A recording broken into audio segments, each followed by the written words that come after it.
Hello verse, ఇది వచ్చేసి ఆషాఢ మాసంలో హైదరాబాద్లో జరిగే famous festival Bonalu mini vlog అనమాట. ఫుల్ వీడియో ఇంట్రెస్ట్ ఉన్న వాటిలైతే ఈ వీడియో కింద లింక్ ఇస్తాను. చాలా బాగుంటుంది. అండ్ మేము ఏమేమి వండాము అండ్ ఏ గుడిలోకి బోనాలు తీసుకెళ్ళాము, ఎలా ప్రిపేర్ చేసాము, ఎవరెవరు వచ్చారు అన్నీ డీటెయిల్గా ఉంటాయి. ఎవరికైనా ఇంట్రెస్ట్ ఉన్నట్టయితే ఈ వీడియో కింద లింక్ ఇస్తా, ప్లీజ్ వాచ్ చేయండి. అండ్ ఎవరైనా ఫస్ట్ టైం నా ఛానల్ చూసినట్టయితే సబ్స్క్రైబ్ చేయండి. ఫస్ట్ బోనం అయితే నేను ఎల్లమ్మకి తీసుకెళ్ళి, ఇంకా ఎల్లమ్మకి బోనం చేసినామంటే వడ బియ్యము, చీర ఇవన్నీ పెట్టాల్సి ఉంటుంది. ఇవన్నీ పెట్టేసి బోనం చెల్లించి మేకని కోసి ఇంటికి వచ్చి ఇంట్లో వంట ప్రిపేర్ అయితే చేసాం. బగారన్నం, బోటి, ఇంకా చికెన్, మటన్ ఇవన్నీ ప్రిపేర్ చేసాం.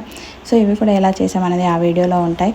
అండ్ నెక్స్ట్ ఇంకా తినేసి తినేయాన్ని క్లీన్ చేసుకొని ఈవినింగ్ మళ్ళీ పోచమ్మ గుడికి వెళ్ళి అక్కడ కూడా సేమ్ వడబియ్యం పోసి ఇంకా చీర పెట్టి ఇంకా చాలా గ్రాండ్గా చాలా ఎంజాయ్ చేసామన్నమాట. ఫైనల్ ఇది హైదరాబాద్లో నేను చేయడం సెకండ్ టైం అనమాట బోనాల పండుగ. అండ్ ఈ అమ్మవారి ఆశీస్సులు అందరికీ ఉండాలని మనస్ఫూర్తిగా కోరుకుంటున్నాను. And thank you for watching. Please subscribe. ఈ వీడియో ఎలా వచ్చిందో కామెంట్ చేయండి.